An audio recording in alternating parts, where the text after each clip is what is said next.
चलिए आज हम शुरुआत करते हैं नए चैप्टर की।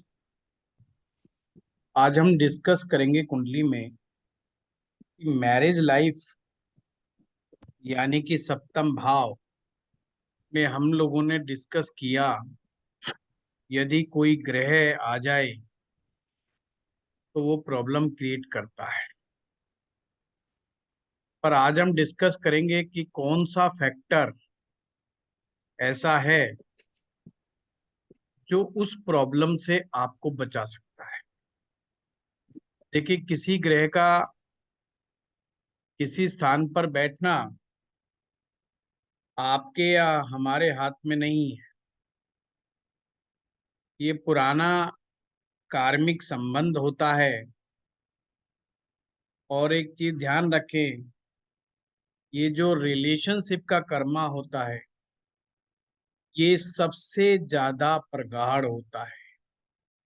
पैसे का लेन देन का कर्म भी इतना प्रगाढ़ नहीं होता जितना कि संबंधों का कर्मा प्रगाढ़ होता है। प्रगाढ़ का मतलब होता है बहुत ज्यादा डेंस, बहुत ज्यादा गुथा हुआ। उससे पीछा छुड़वाना बहुत मुश्किल होता है। यही कारण है हमारे सनातन धर्म में पति पत्नी का जो साथ है वो 7 जन्मों का माना है। और पति पत्नी लड़ाई झगड़ा कर करके 7 जन्म कभी पूरे नहीं होने देते। वो अगले 7 जन्म और फिर आगे बढ़ा लेते, अपने कर्म को इकट्ठा कर लेते हैं। ये अपने कर्मा को चुकता ही नहीं करते, ले दे करके घूम फिर करके वही मिल जाते हैं। चलो, ये तो मजाक की बात थी।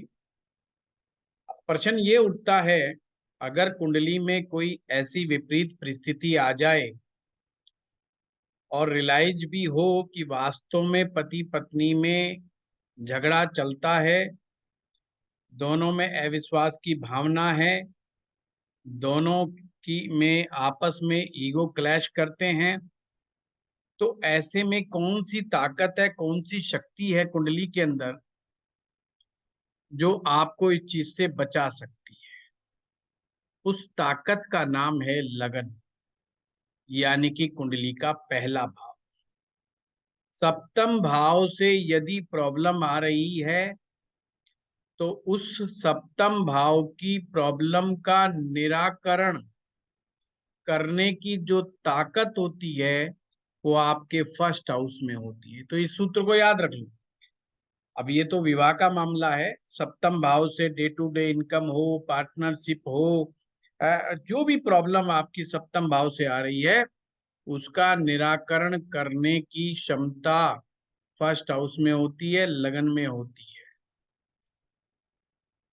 आपको जान करके ये बड़ी हैरानी होगी कि अगर कुंडली में लग्नेश की प्लेसमेंट अच्छी नहीं है तो भी मैरिज लाइफ में प्रॉब्लम हो सकती है।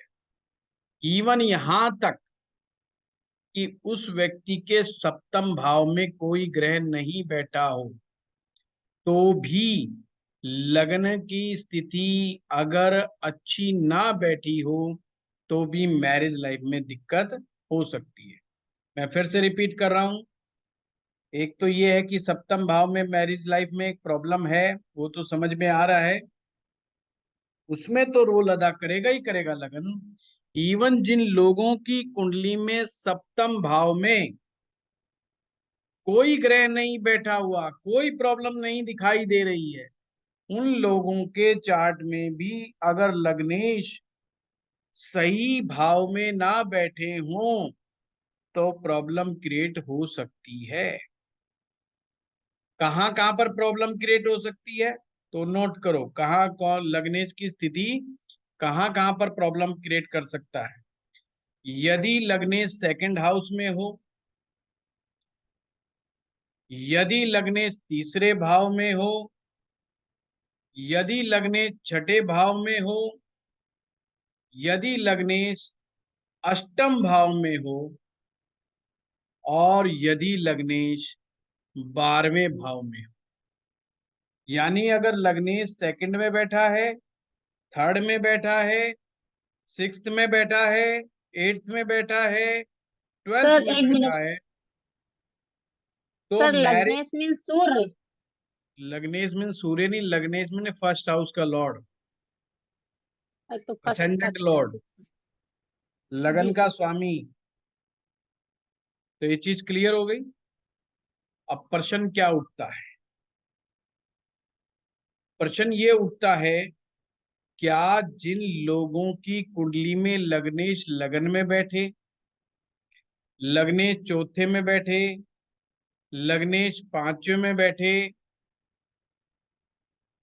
लग्नेश सातवें में बैठे, लग्नेश नौवें में बैठे, लग्नेश दसम में बैठे, लग्नेश 11 में बैठे, क्या इनकी कुंडलियों में मैरिज लाइफ में सेपरेशन नहीं हो सकता क्या?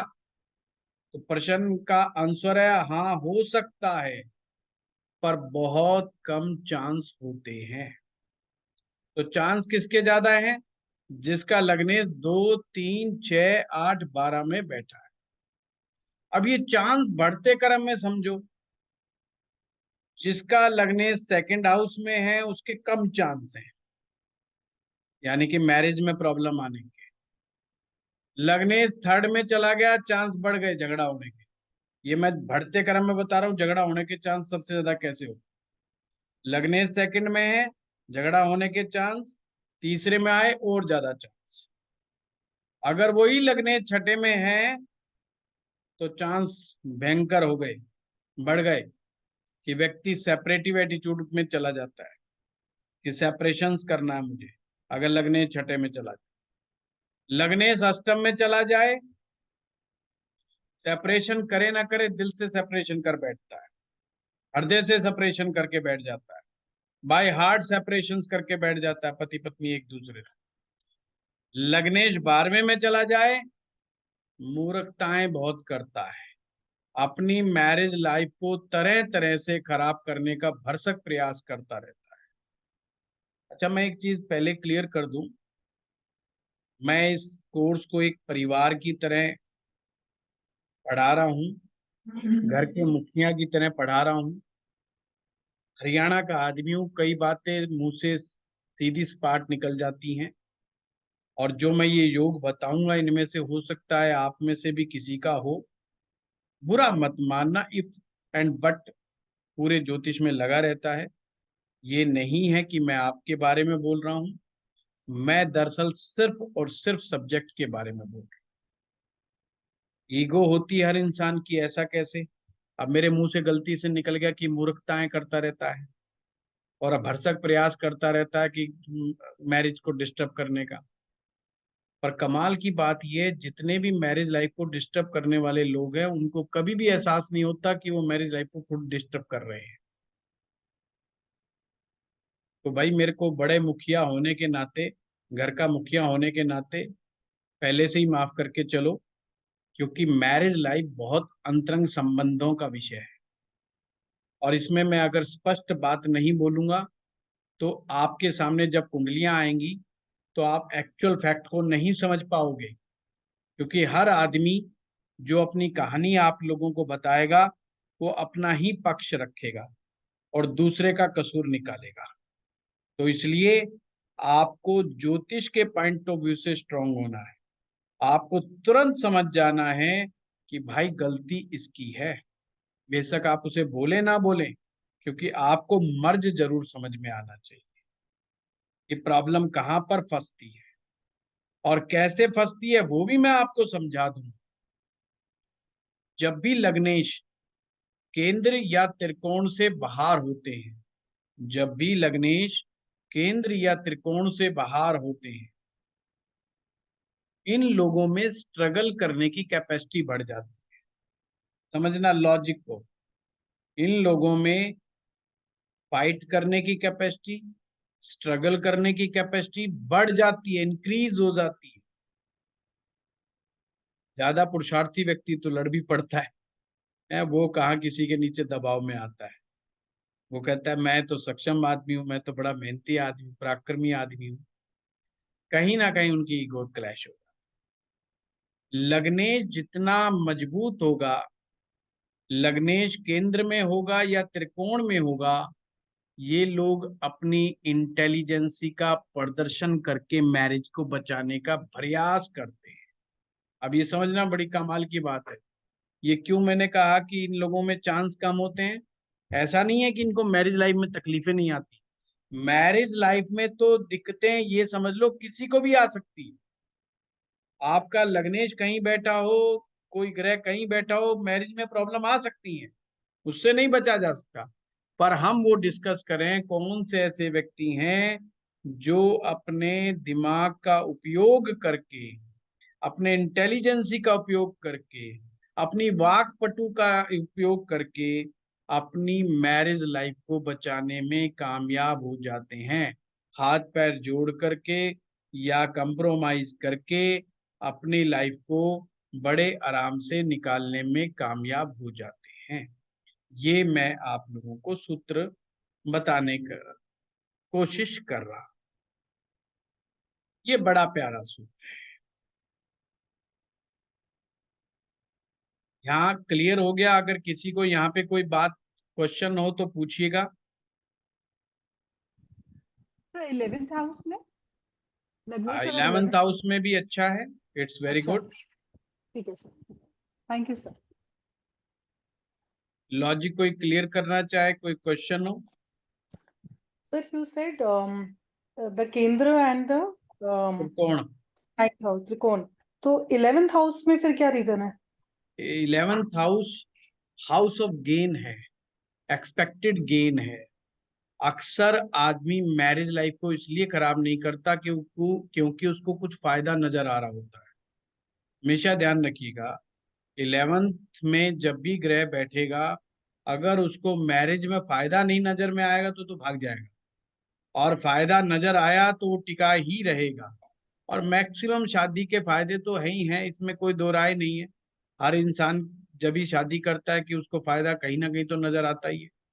तो इन लोगों की जो आदत होती है फायदा देखने की, चाहे वो अपना परिवार को बचाने का ही फायदा हो, कि चलो वो फ्यूचर को देख रहा हो कि आने वाले समय में कल को बच्चों की शादियां करेंगे हम, तो बच्चों की शादियों के समय कोई प्रॉब्लम ना क्रिएट हो। तो बहुत सारे रीजन होते हैं मनुष्य के दिमाग में अपनी शादी को बचाने को लेकर के। तो 11वां इसलिए होता है क्योंकि उसमें गेन की वो होती है। अगर लग्नेश दशम में बैठा हो तो उसमें मान सम्मान प्रतिष्ठा का विषय उसके लिए बहुत होता है। उसको लगता है यार अगर कल को तेने तलाक ले लिया तो यार लोग क्या कहेंगे, तेरी तो इज्जत मिट्टी में मिल जाएगी, कहेंगे ले ये अपनी मैरिज को नहीं संभाल पाया। तो लग्नेश दशम में होगा तो आदमी इस पॉइंट ऑफ व्यू से भी तलाक नहीं लेता है। पर आगे चल करके मैं आपको बताऊंगा, ये जो 10वां भाव होता है ना और पहला भाव जो होता है, ये दो भाव ऐसे हैं जो तलाक लेने में बड़ा इंपॉर्टेंट रोल अदा करते हैं। वो आपको आगे चल करके मैं बताऊंगा। परंतु अभी सर तो अगर इतना ही समझिए कि लग्नेश दशम में बैठता है तो इंसान अपने मान सम्मान प्रतिष्ठा को लेकर के बहुत ज्यादा सजग होता है, बहुत सेंसिटिव होता है, इसलिए वो तलाक नहीं लेता। लग्नेश नवम में होता है तो वो अपने कर्तव्य का पालन करना चाहता है, अपनी जिम्मेदारी को निभाना चाहता है, वो शादी को सर एक अगर धर्म मान रेट्रो करके होगा, चलता है। अभी रुक जाओ उमेश जी। अगर वो नवम रेट्रो। भाव में है, रुक जाओ। Yes yes. रेट्रो का एक ही दिन बिठा के समझा दूंगा मैंने, चिंता मत करो, कुछ भी नहीं है रेट्रो, है ना। राइट। अगर नवम में हो तो वो धर्म समझ करके विवाह को नहीं तोड़ना पसंद करता। सबसे उत्तम कहाँ है? सप्तम भाव में। लग्नेश जिसका सप्तम भाव में बैठ जाए तो मैरिज में स्ट्रेंथ पैदा करता है, इवन दोनों लोगों में पति पत्नी में आकर्षण पैदा कर देता है। तो ये एक बहुत अच्छा योग है। नोक झोंक भी होती रहती है, दोनों झगड़ते रहते हैं पर एक दूसरे के बगैर नहीं रहते। लगने छठे में चला जाए, ये चीज बिल्कुल भी अच्छी नहीं है। तो मैरिज के टूटने के योग कई बार, या फिर इनको मैरिज कंप्रोमाइज्ड मैरिज भी चलानी पड़ जाती है। पंचम में बैठे तो ऑटोमेटिक ये लोग बड़े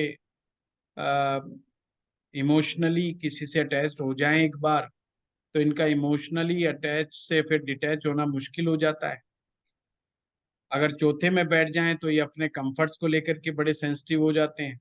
इनको लगता है कि चाय कौन बनाएगा, खाना कौन बनाएगा, और अगर लड़की है तो उसे लगता है कि कमा के कौन लेकर के आएगा। मतलब दोनों अपने कंफर्ट जोन को लेकर के बड़े सेंसिटिव हो जाते हैं, जिससे ये शादी नहीं तोड़ के राजी। लग्नेश का सेकंड में बैठने की साथ समस्या ये तोड़ना बिल्कुल नहीं चाहते, मैरिज तोड़ना नहीं चाहते बिल्कुल भी, पर जबान इनकी काबू में नहीं रहती। लग्नेश सेकंड में बैठेगा, बोलते रहेंगे, कुछ कुछ कुछ कुछ सुनाते रहेंगे अपने जीवन साथी को। अब वो उसके बेचारे के ऊपर कैपेसिटी पे है, वो कितनी कैपेसिटी लेकर के आया है।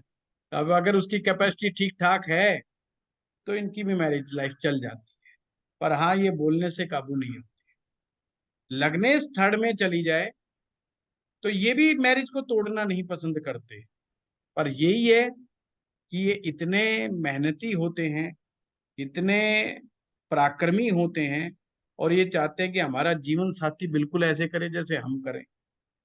अब वो जरूरी थोड़ी सामने वाले का एनर्जी लेवल उस लेवल का हो, वो नहीं हो पाता।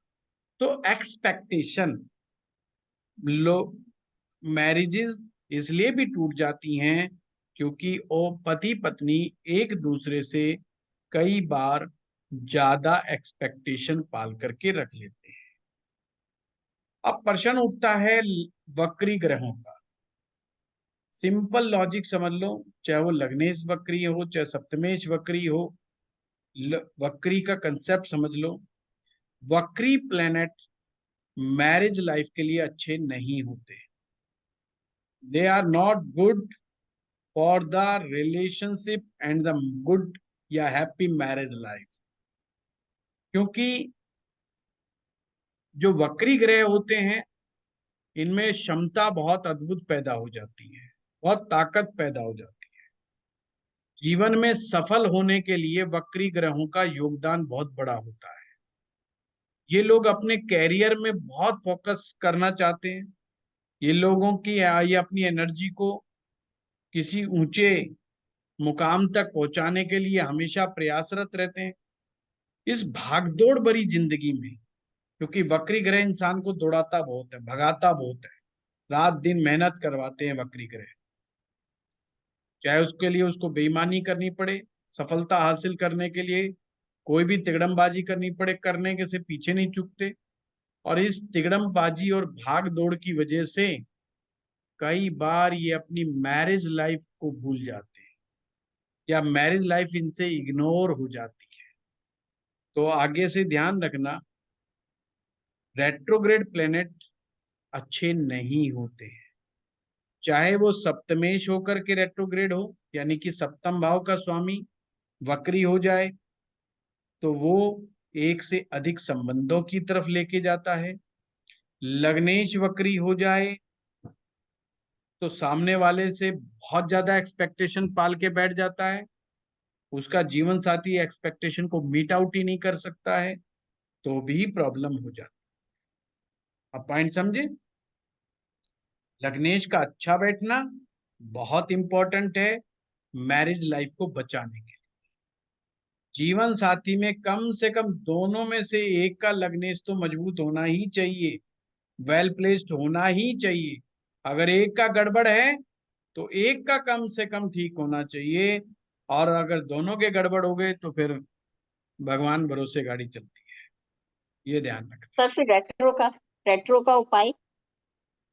वो मुझे उपाय तो बात की बात है ना, वो रेट्रो का ऐसे नहीं बताया जा सकते, नो के नो ग्रह पर कौन सा बकरी है कौन सा नहीं बकरी है, सबके उपाय अलग है ना।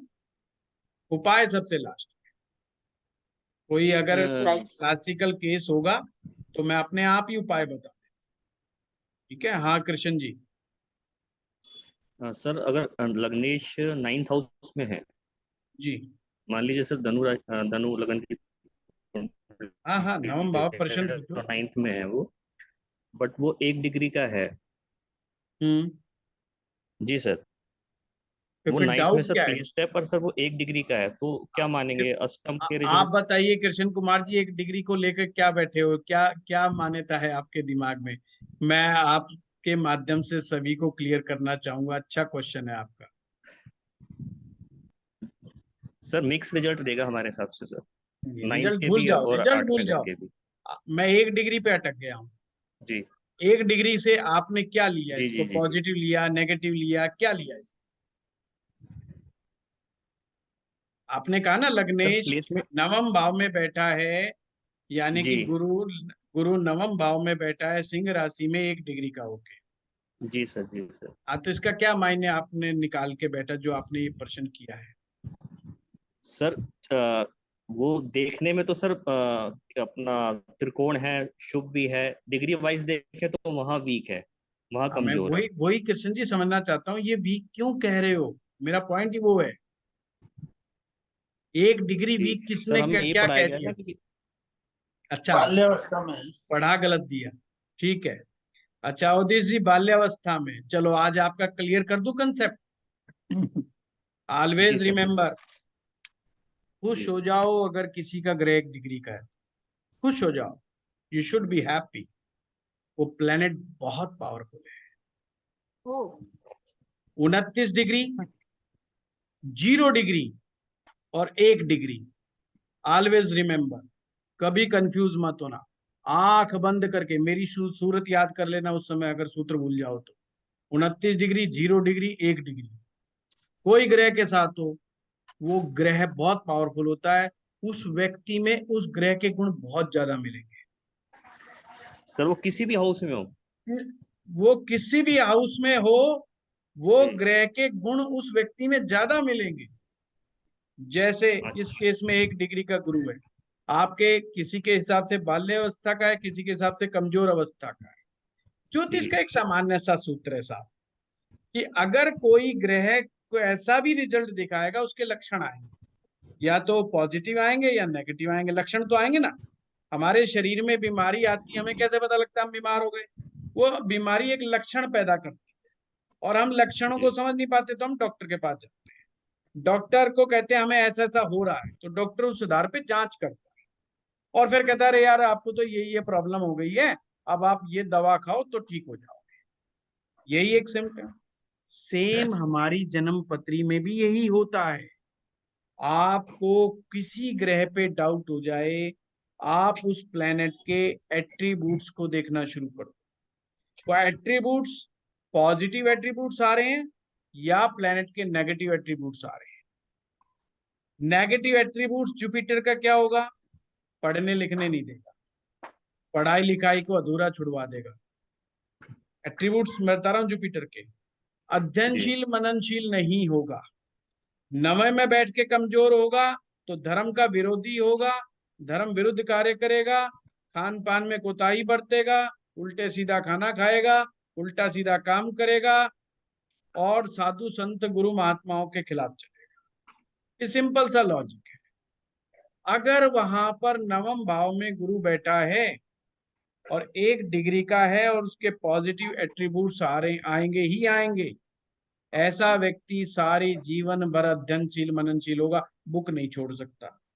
60 साल का हो जाओ, 70 साल का हो जाओ, वो कुछ ना कुछ पढ़ता मिलेगा, कुछ ना कुछ सीखता मिलेगा। ये ध्यान रखना, कुछ ना कुछ वो देखेगा, यार फलानी चीज। अच्छा, व्हेल मछली बच्चे कैसे पैदा करती है, उसके दिमाग में ख्याल आया, बस लग गया, व्हेल मछली के पीछे लग जाएगा। जब तक वो ये नहीं पता लगा लेगा व्हेल मछली कैसे बच्चे पैदा करती है, वो बंदा लगा रहेगा पीछे। यानी कि नॉलेज का कीड़ा होता है, नॉलेज का भूखा होता है, उसमें इतनी क्यूरियोसिटी भरी हुई होती है। 1 डिग्री का प्लेनेट बहुत बड़ा क्यूरियस प्लेनेट होता है। और आपने सुना ही होगा, आवश्यकता आविष्कार की जननी है। जब तक आप में क्यूरियोसिटी नहीं आएगी, तो आप नॉलेज भी गेन नहीं कर पाएंगे। एंड समझे? तो अगर 1 डिग्री का प्लेनेट है, तो आप खुश हो जाइए।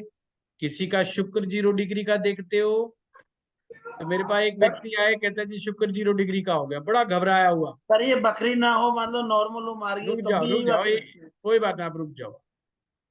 एक व्यक्ति आए जिनका शुक्र 0 डिग्री का था, और उनको किसी ने ऐसे ही समझा दिया कि भाई तेरा तो शुक्र ही 0 डिग्री का है। तो बोला मुझे आज तक कोई जवाब ही नहीं दे पाया। मैंने कहा, मैं सोचा पता नहीं कैसा अजीबोगरीब क्वेश्चन लेके आया है जो कह रहा है कि नहीं है। मैंने कहा बताओ, कहता 0 डिग्री का। मगर you should be very happy, आपकी वाइफ बहुत सुंदर होनी चाहिए, आपकी वाइफ बहुत सुंदर होनी चाहिए। कहता हाँ वो तो है।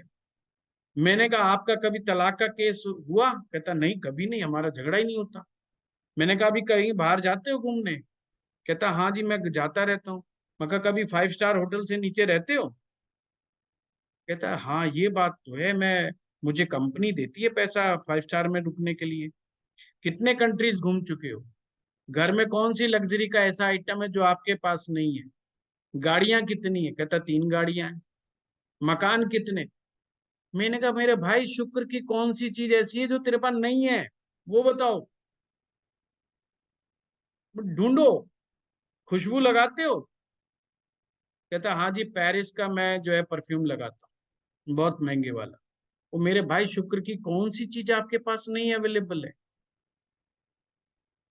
वो इतना रिलैक्स हो गया, कहता है हाँ सच कह रहे हो पंडित जी की मैंने तो सोचा ही नहीं, शुक्र की हर चीज अवेलेबल है। अरे भाई अब कोई सामने वाला कुछ भी कह रहा है, तुम्हारे आंखों के सामने है तुम्हारी चीजें, और तुम उस चीजों का भोग कर रहे हो। अब कुंडली में कोई ग्रह कहीं बैठा हो, तुम्हें उससे क्या लेना देना, वो कितने भी डिग्री पे बैठा हो, तुम्हें तो मिल रहा है ना। कहता हाँ जी मिल रहा है, और क्या चाहिए। तो आप हमेशा ध्यान रखना, 1 डिग्री को लेके 29 डिग्री को लेके 0 डिग्री के लिए बिल्कुल टेंशन मत आइए, ये समस्या नहीं होती। वो बाल ज्योतिष होता है। बाल ज्योतिष का मतलब बहुत प्रारंभिक ज्योतिष है, स्टूडेंट को समझाने के लिए, सिखाने के लिए ग्रह की अवस्थाओं का जिक्र किया है। फलित बिल्कुल विपरीत है, ये मैं आपको बताऊं। फलित के टेक्निक्स बिल्कुल डिफरेंट हो जाती हैं। इसलिए जब ज्योतिष में बिगनर्स एस्ट्रोलॉजी को कोई पढ़ता है और जब वो प्रेडिक्टिव टेक्निक पढ़ता है, जमीन आसमान का अंतर हो जाता है। मेरे पास लोग फोन करते हैं, बेसिक तो हमें आता है जी, हमारे पास जो भी फोन करता है उसे बेसिक आता है, उन्हें ज्योतिष भी काफी कुछ आता हो। कहते हैं जी बस फाइन टच चाहिए, और फाइन टच में उनकी बेचारों की सारी थ्योरियां बदल जाती हैं, वो जो पीछे पड़ा होता है वो सारा खराब हो जाता है। तो इससे घबराने वाली बात नहीं है, सीखो, लर्न करो, उस प्लेनेट में जान बहुत है। ठीक है, तो चलो ये अच्छा क्वेश्चन था आप लोगों का। हाँ कृष्ण जी ठीक है। सर यही जी चीज यदि जी 2 डिग्री 28 डिग्री हो तो क्या होगा? 2 डिग्री का मामला नहीं, बस 1 डिग्री तक की जिम्मेवारी है, आगे का मामला नहीं है। मतलब 29 कंपेरेटिवली डिग्री 0 डिग्री 1 डिग्री, आपने 1 डिग्री बोला था उसका जवाब दे दिया, है ना। फिर अब ग्रहों की प्लेसमेंट से देखेंगे। But what सर is अब the 2 डिग्री को हम बता दो प्लीज, अब क्यूरियोसिटी होगी ये भी पता करने की। क्या कहा आपने? 2 डिग्री, वो दूसरे तरीके से मैंने इनका जवाब दिया कि 1 डिग्री से घबराए हुए थे, तो उसका जवाब दिया, sir? वो But फिर what is बात आएगी तो करेंगे। हाँ चंद्रिका जी। sir, what is the reason कि 29 0 and 1 के लिए? 29, बहुत अच्छा क्वेश्चन है। 29 चंद्रिका जी, समझो क्या है, आपको पता है हर प्लेनेट जो मूव करता है किसी हाउस में, वो 0 डिग्री से 30 डिग्री तक मूव करता है।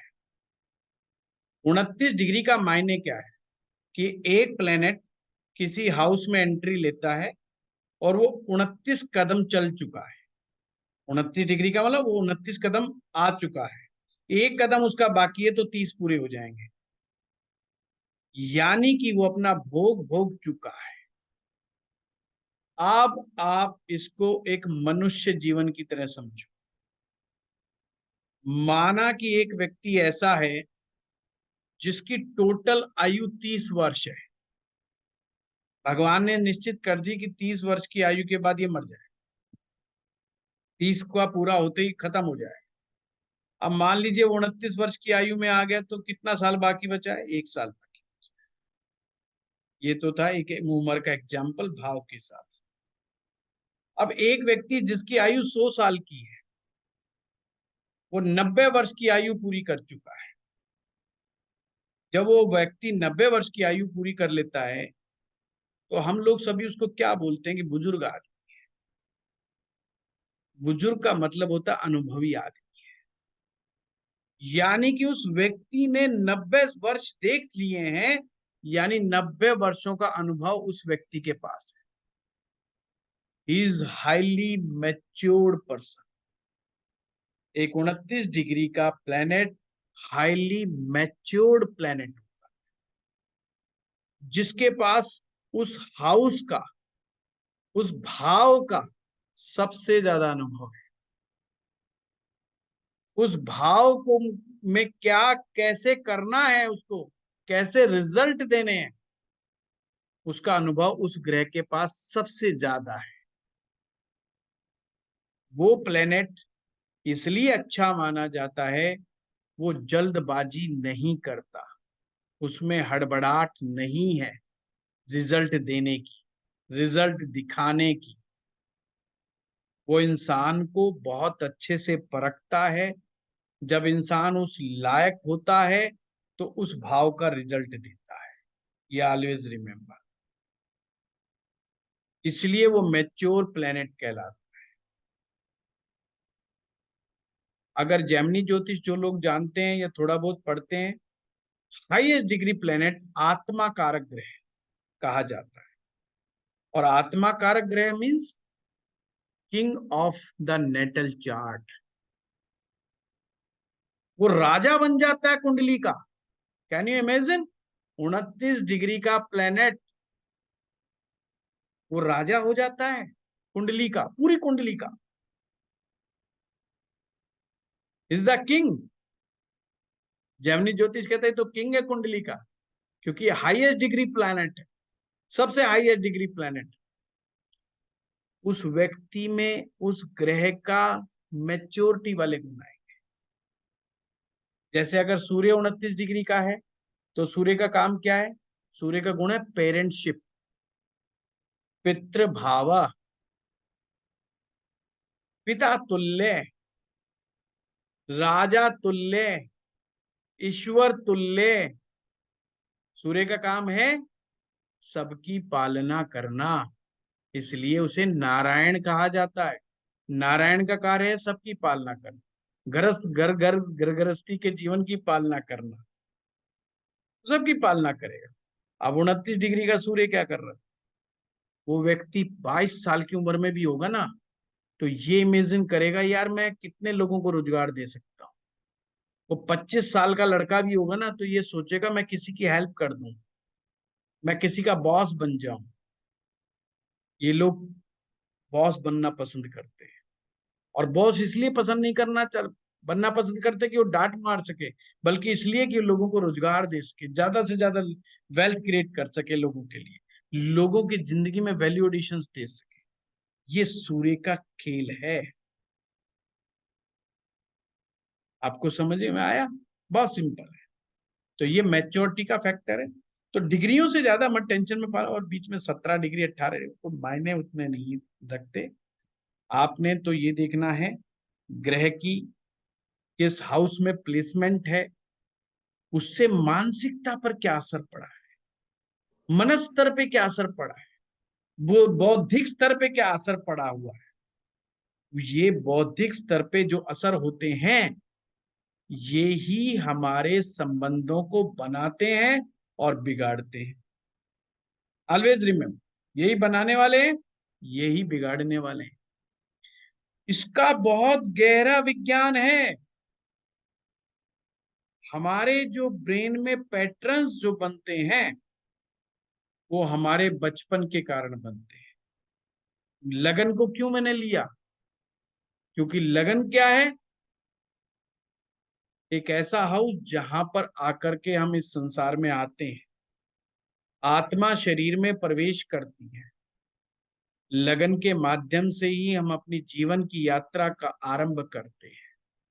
सारा बचपन हमारा चलता है। तो हमारी जो अब बचपन की अपब्रिंगिंग होती है, जो हमारा एटमॉस्फेयर होता है, जो हमारा पारिवारिक परिवेश होता है, वो हमारे ब्रेन्स के पैटर्न तैयार करता है। किस चीज को लेकर के? रिलेशनशिप को लेके। बच्चा जवानी तक आते आते, 16 साल की 17 साल की आयु तक आते आते एक माइंड सेट कर चुका होता है कि मुझे रिलेशंस कैसे रखनी है। Can you imagine? ये लोगों को होश नहीं होता है, पर 17 वर्ष की आयु में बच्चा सोचने लग जाता है कि मुझे संबंध कैसे रखने हैं। यानी मुझे एक संबंध रखना है कि 10 संबंध रखने हैं, मुझे एक संबंध को बनाए रखना है कि एक संबंध को बिगाड़ के रखना है। इतनी छोटी उम्र के अंदर ये जो ब्रेन के जो पैटर्न्स होते हैं, इनका संबंध हमारे फर्स्ट हाउस से होता है। इसलिए फर्स्ट हाउस का लॉर्ड जिस हाउस में जाके बैठेगा, बड़ा सावधान, वहां पर उसके पैटर्न उसी के अनुसार बदलेंगी। अगर किसी का लगन का लॉर्ड अष्टम में चला गया तो पैटर्न्स अष्टम भाव के अनुसार बनेंगे। छठा भाव, आठवां भाव और 12वां भाव, जब लग्नेश का संबंध इन भाव से होता है, इन भावों में सेपरेटिव एटीट्यूड होता है। छठे में, आठवें में, 12वें में सेपरेटिव एटीट्यूड छुपा हुआ है। तो ब्रेन का पैटर्न कैसा बनेगा? सेपरेशन वाला। पॉइंट समझ रहे हो? सेपरेशन वाला। ध्यान रहे, 100 शादियां करवाइए, 100 के 100 जोड़े चाहें तो तलाक ले सकते हैं। यानी कि जिंदगी में 100 बहाने हैं लड़ने के। पूरे दिन में 100 बहाने होते हैं पति पत्नी के पास लड़ाई झगड़ा करने के। और जिस मर्जी पॉइंट पे लड़ लो, चाबी यहाँ क्यों रख दी, चाबी वहां क्यों नहीं रखी, आज कड़ी क्यों नहीं बनाई, आज समोसा क्यों खा लिया, आज पकोड़ा क्यों खा लिया, आज उसको क्यों फोन लगा दिया। 100 बहाने हैं एक दूसरे के पास झगड़ा करने के। तो ये हमारे पैटर्न्स दिमाग के डिसाइड करते हैं कि हमने झगड़े को सुलझाना है कि उलझाना है, करना क्या है। तो आपको लॉजिक क्लियर होना चाहिए कि क्यों हमने बोला कि 6, 8, 12 में जब लगना लौट जाएगा तो गड़बड़ होगी या गड़बड़ होने के चांस होंगे। सेकंड में जाएगा कम्युनिकेशन, बार बार छोटी छोटी बात में समझाता ही रहेगा, उपदेश देता रहेगा, उपदेश देता रहेगा, सुनाता रहेगा, लेक्चर देता रहेगा सामने वाले को। सामने वाला इतना इरिटेट हो जाता है, यार ये जब देखो बोलता ही रहता है, हर बात पे बोलता रहता है। चाबी यहाँ रख दी तो भी बोलेगा, और चाबी वहां रख दोगे तो भी बोलेगा, सीधी करके रखोगे तो भी बोलेगा, टेढ़ी करके रखोगे तो भी बोलेगा, उसने बोलना है। तो सामने वाला क्या कहेगा, भाई अच्छा, इग्नोर इट। फिर वो फिर बोलेगा कि यू आर इग्नोरिंग मी। पीछा उसने जब भी नहीं छोड़ना है। ये मत ना, दूसरे कमरे में भागेगा तो दूसरे कमरे में आएगा, यू आर इग्नोरिंग मी। मतलब झगड़े को बढ़ाने के पूरे पूरे चांस वो बना करके रखता है। कहने का मतलब मेरा आपको सिंपल इतना है। तो ये जो ब्रेन के पैटर्न्स है, ये बहुत इंपॉर्टेंट है। अब प्रश्न उठता है तो क्या करें? मैरिज को छोड़ के भाग जाए? वो तो सॉल्यूशन नहीं है, पैटर्न तो वही है। अक्सर लोग कहते हैं सेकंड मैरिज कर लें। अरे भाई, पैटर्न बदला नहीं तो सेकंड मैरिज करके करोगे क्या? पैटर्न चेंज करो। पैटर्न चेंज जब तक नहीं करोगे तो सेकंड मैरिज करो, थर्ड करो, फोर्थ करो, उससे कोई मायने नहीं।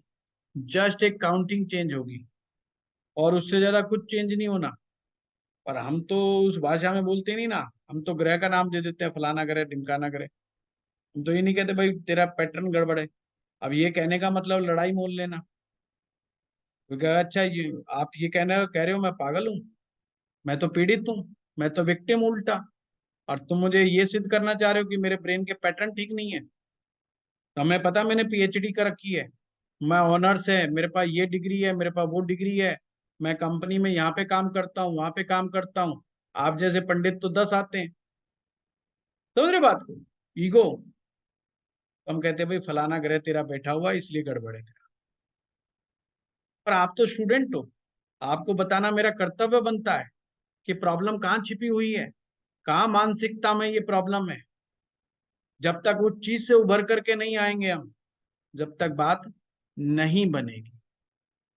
क्लियर?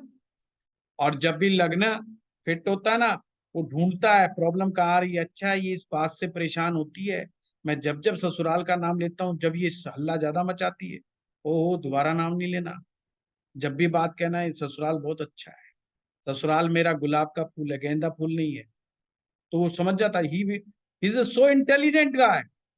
अब वो पता है कि मैरिज लाइफ को बचाना कैसे, वो कहेगा इसको खुश कैसे करना है, बस वो हर बात पे थोड़ी थोड़ी देर में खुश कर देगा उसको, मैरिज बच जाती है। मैरिज बचाना कोई बहुत मुश्किल काम भी नहीं है, बहुत कम रेयर केस होते हैं जिसमें मैरिज बचाना मुश्किल होता है। कैन यू इमेजिन कितना परसेंट केस में मैरिज नहीं बच सकती? 100 में से कितने परसेंट केस में मैरिज नहीं बच सकती? ओनली 1%। 99% मैरिज बचाई जा सकती है एस्ट्रोलॉजिकली, एस्ट्रोलॉजी की हेल्प से 99% केसों में मैरिज बचाई जा सकती है, काउंसलिंग की मदद से, लॉजिक की मदद से, रिलेशनशिप की अंडरस्टैंडिंग बढ़ाने से मैरिज बचाई जा सकती है। क्योंकि वो लोग जो लड़ रहे हैं वो बहुत छोटे छोटे पॉइंटों पे लड़ रहे होते हैं, बहुत छोटे छोटे बिंदुओं पे झगड़ा कर रहे होते हैं। दोनों के अंदर कहीं ना कहीं मैरिज को लेकर के सही नॉलेज नहीं होती, सही एजुकेशन नहीं होती है। आपको जान करके हैरानी होगी, 99% कपल्स परेशान हैं अपने रिलेशंस को लेकर के। कहेंगे गुरुजी क्या उल्टे सीधे आंकड़े दे रहे हो? यस, 99% लोग परेशान हैं अपनी मैरिज लाइफ को लेकर के। They are not so happy, और सर वो चाहते हैं माइंड कि हम सारे के सारे हम जो है झगड़ा कर लें, हम अलग हो जाएं, हम भाग जाएं।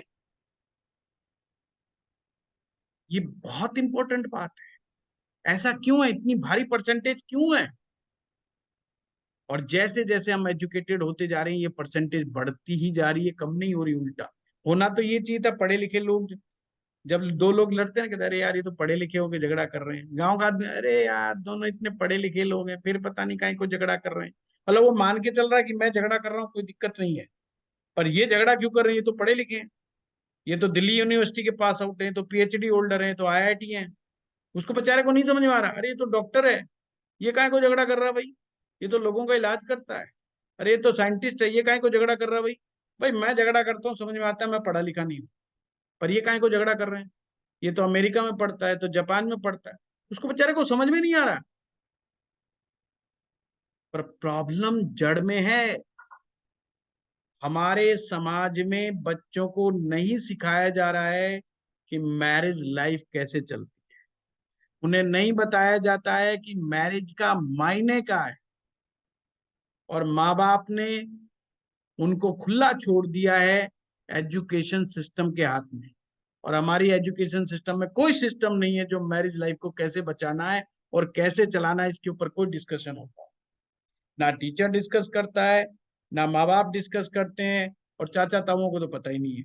चाचा से बात करो, चाचा वो कह रहा है मैं तेरी चाची से पहले परेशान चल रहा हूँ यार, मैं क्या बताऊंगा, मैं तो खुद सारी जिंदगी दुखी हूँ, है तो मुझसे तो पूछ ही मत, बस कर ले। अब मैं ये भी नहीं कह सकता मत कर शादी, तो वो बेचारा किसी से पूछ भी नहीं सकता। तो ये बहुत बड़ा चैलेंज है। हमने नहीं बताया लड़के को कि पत्नी का क्या मायने है, हमने नहीं सिखाया लड़की को कि पति के क्या मायने। इसी वजह से मैरिजेस नई एज के अंदर सबसे ज्यादा बिगड़ रही है। हमारे पास आज भी पुराने लोग कहते हैं अरे पंडित जी 12-13 गुण मिलते हैं फिर भी सही चलती है, हमने तो किसी ने गुण नहीं मिलाए, किसी ने कोई कुंडलियां नहीं मिलाई, बहुत अच्छी चल गई जी, हमारा तो कोई ऐसा अलग थलग होने का मामला भी नहीं बना। क्यों नहीं बना? अरे आप सीखे हुए हो, आप माँ बाप की यूनिवर्सिटी से मैरिज का कोर्स करके आए हो, आपकी माओ ने दादियों ने दादाओं ने बिठा बिठा के समझाया है कि शादी के मायने क्या है। आज के नई पीढ़ी को नहीं बताया गया कि शादी के मायने क्या है। आपके पुराण, आपके शास्त्र हैप्पी मैरिज लाइफ के सूत्रों से भरे पड़े हैं, पर किसी विद्वान ने नहीं समझाया कि विष्णु जी सैया पर लेट रहे हैं और लक्ष्मी जी उनके पांव दबा रही हैं, इसमें क्या रहस्य छिपा हुआ है हैप्पी मैरिज लाइफ का, ये बात कभी किसी को नहीं समझाई जाती, नहीं समझाई जाती तो उन्हें मायने नहीं। पति हमेशा नाग की सैया पर सोएगा, इसका मायने समझ लो। पति कौन है? जो शेष नाग पर सो रहा है, लेटा हुआ है, और वो स्लीपिंग नहीं है, वो सिर्फ दिखा रहा है कि I am sleeping, but sleeping नहीं है। उसके ऊपर कौन है? नाग देवता फन बांध के बैठा हुआ है, यानी every time struggling, every time struggling. पति बाहर जाता है और हर चीज से झगड़ा कर रहा है, हर चीज का स्ट्रगल कर रहा है। परिवार के लिए किससे टकरा रहा है? वो नाग देवता से, सबसे जहरीले जानवर से झगड़ा कर रहा है। उसको कंफर्ट देने का काम कौन कर रही है? माँ लक्ष्मी। माँ लक्ष्मी उसके पांव के माध्यम से उसको कंफर्ट दे रही है, ताकि उसको रिलैक्स मिले, ताकि वो इस फाइट को बहुत अच्छे ढंग से निर्भय होकर के लड़ सके। आज बहुत सारे लोग अपने कैरियर पर ध्यान इसलिए नहीं दे पाते हैं क्योंकि उनका आधा ध्यान रहता है घर गृहस्थी में, कि यार मेरे पति का क्या हो रहा है, उसका उससे अफेयर तो नहीं चल रहा है, पत्नी का कहीं एक्स्ट्रा मैरिटल अफेयर तो नहीं चल रहा है। उसका ध्यान 1 मिनट में डाइवर्ट रहता है और बड़े बुरे हालात हो जाते हैं। पति पत्नी के दोनों के संबंध इतने गड़बड़ा जाते हैं। ढेरों कहानियां हमारी माइथोलॉजी के अंदर हैं जिसमें पति और पत्नी के, एक पत्नीव्रताधारी नारी, पतिव्रताधारी नारी, एक पत्नीव्रतधारी पति, कितने ढेरों उदाहरण हमारे शास्त्रों में भरे पड़े हैं। हैप्पी मैरिज लाइफ का सूत्र फिर भी हमारे बड़े बुजुर्गों के द्वारा नहीं दिया जाता। एक ही चीज, अच्छा भाई नहीं बन रही तो अलग हो जाओ। कौन है वो लोग जो कह रहे हैं नहीं बन रही तो अलग हो जाओ? ये वो लोग हैं जो खुद दुखी हैं, जिनको आज तक खुद को नहीं पता चला मैरिज लाइफ कैसे चलती है। पर बच्चे तो बड़े कर दिए उन्होंने, बच्चों की शादियां हो गई, क्योंकि उनको सोल्यूशन नहीं मिला। वो बच्चों को क्या बताएंगे? खाक। बच्चों को नहीं बता सकते भाई, क्योंकि उनको खुद के पास ही सोल्यूशन नहीं। खुद ने शास्त्र पढ़े नहीं, किसी के शरण में जाके गए नहीं, बैठे नहीं। घर संसार को बसाना और घर संसार को बचाना, बसाना और बचाना दोनों बहुत इंपॉर्टेंट है हमारी लाइफ के अंदर, ये समझ लीजिए बात। आपको जितनी मर्जी बड़ी कुर्बानी देनी पड़े घर को बचाने के लिए, इंसान को करना चाहिए। अरे तुम्हारे कर्म में यही तो लिखा था कि तुम्हें यार बीवी अच्छी नहीं मिलेगी, तुम्हारे कर्म में यही तो लिखा था कि तुम्हें पति अच्छा नहीं मिलेगा। ये तो कर्म में लिखा जा चुका है। कैसे लिखा? या तो सप्तम भाव में वक्री ग्रह पड़ा हुआ है, या तुम्हारा सप्तमेश वक्री पड़ा हुआ है, या सप्तम भाव में कोई ग्रह खराब पड़ा हुआ है, या तुम्हारा लग्नेश पाप ग्रह के साथ फंसा पड़ा है। तो तुम तो ऑलरेडी वो कर्म करके आ चुके हो, उसका आज अब एक को रिजल्ट मिल रहा है। अब आप भाग रहे हो नवे, बोला भाग लो। कहाँ भागोगे? फिर वही मिल जाना है। दूसरे की तरफ भागोगे, उसका भी उस्ताद मिलना है, क्या कर लोगे? है कोई गारंटी? नहीं है गारंटी। ओनली 1% केस होते हैं जो मैरिज तोड़ने लायक होते हैं, जिसमें मैरिज निभाना वास्तव में मुश्किल हो जाता है। कौन कौन से केस होते हैं?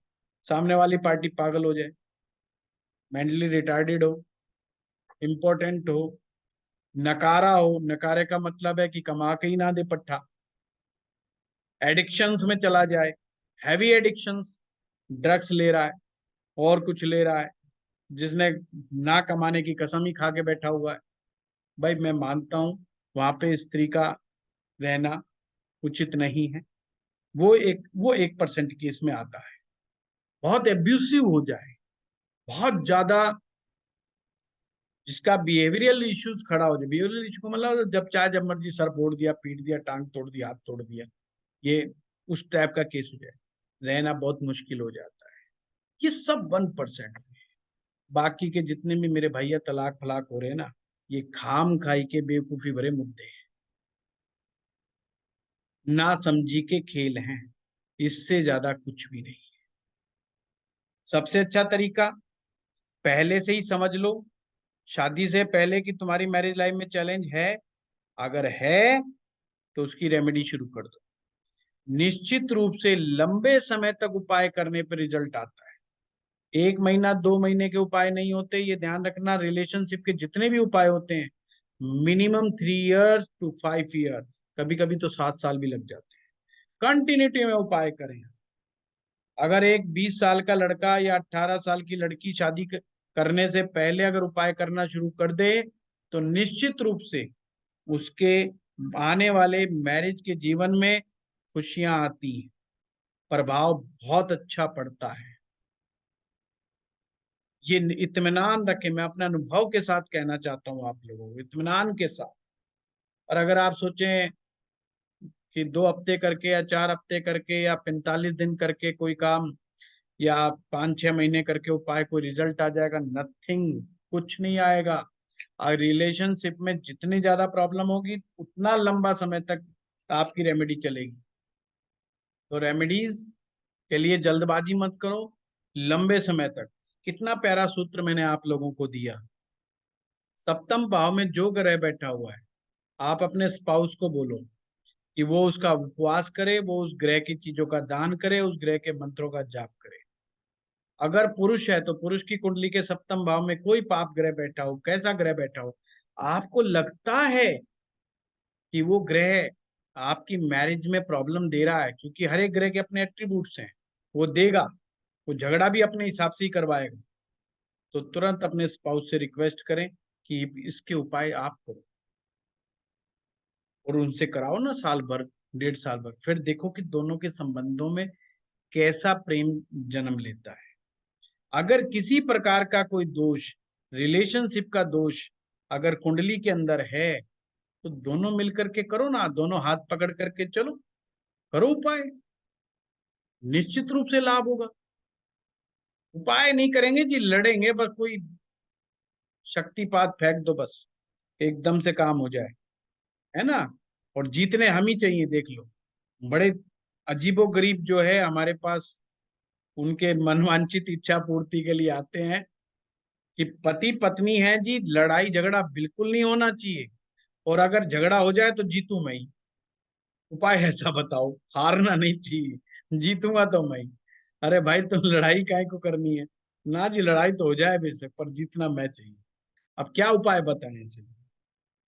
तो ये पहले अच्छी तरह से, आप मैरिज एस्ट्रोलॉजी के स्टूडेंट हैं, इसको समझ लीजिए कि ये कार्मिक हमारे कर्माज हैं। इन कर्माज की वजह से हमें इस संसार में विवाह से या तो सुख मिलता है या विवाह से दुख मिलता है। सुख और दुख हमारे कर्मों के अनुसार है, हमारे पास्ट लाइफ कर्मा के अनुसार है। हाँ, सोल्यूशन इस जन्म के कर्म के अनुसार है। अगर आपको सोल्यूशन चाहिए तो इस जन्म में आपको फिर पुरुषार्थ करना पड़ेगा।